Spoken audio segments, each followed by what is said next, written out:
Pilsen, be prepared for an experience. This is one of Chicago's most vibrant communities. Just ask anyone who lives here. A lot of fun, kind of like Mardi Gras all the time. Here, you'll feel a little like you're in Mexico. After all, it's the largest Mexican community in Chicago.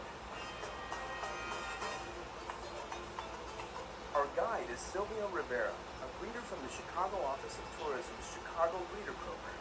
So Sylvia, what makes Pilsen such a great destination? Oh, there's so many different things. Number one, people. It's a really tight-knit community. Everybody's really friendly here. There's just a strong sense of family. Secondly, I mean, there's great murals. And don't forget the food. Say no more. On virtually every corner, you'll find restaurants specializing in authentic Mexican cuisine.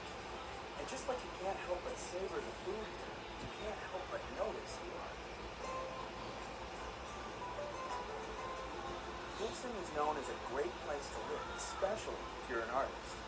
So Heather, tell me a little bit about the arts community here in Pilsen. Well, the arts community here in Pilsen has been around for over 40 years, and every year we host a open house event, open studios event, called the annual Art Open House. At this year's open house, set for the first weekend in October, artists like Ned Broderick open their doors to the public. Many artists live or work in spaces developed by the Komajersky family, who have been major supporters of artists in Pilsen for 2 generations. Central to the open house is this courtyard, where many artists find inspiration.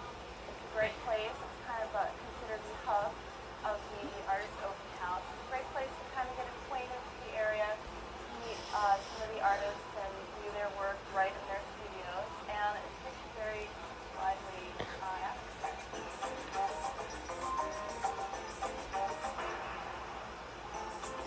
In Pilsen, artwork is everywhere. Colorful murals and mosaics adorn building exteriors and even interiors, like inside the CTA's 18th Street L station.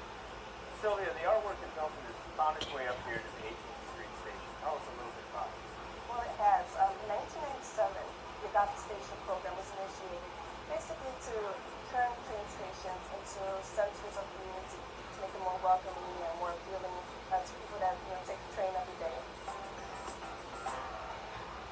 It's hard not to feel welcomed by the vibrant murals along the walls, even in the stairwells here.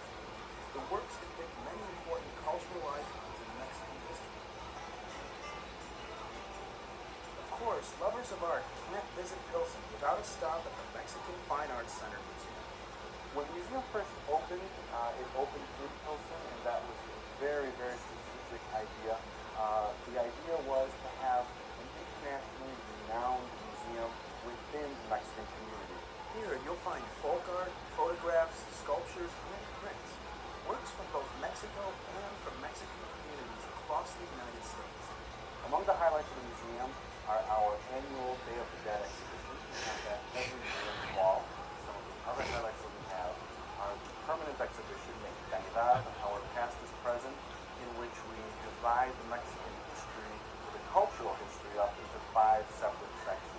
Be sure to pass through the gift shop for a book or a keepsake imported from Mexico. One of the busiest corners in Pilsen is at 18th Street, Ashland, and Blue Island Avenues. Here, you'll find the Rudy Lozano Public Library, home of one of the city's largest collections of Spanish-language books. And in honor of the community's Mexican connection, a reproduction of Mexico City's symbolic eagle, perched on a stone pedestal. It's at this corner that you'll also find Pilsen's version of NBC's Today Show.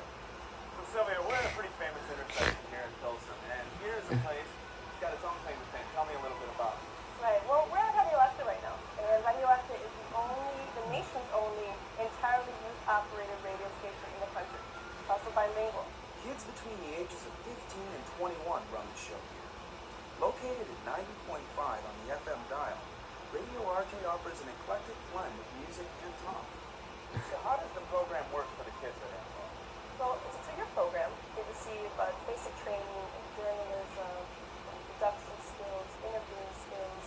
Thereafter, they're actually allowed to, do their DJ thing and have their own programs, do regular programming, and do some really great shows. So come to Pilsen, and in addition to seeing some great art, enjoy a cup of Java at one of many charming coffee shops here, or shop at one of the community's many fine stores. Here's how to get to Pilsen on the CTA.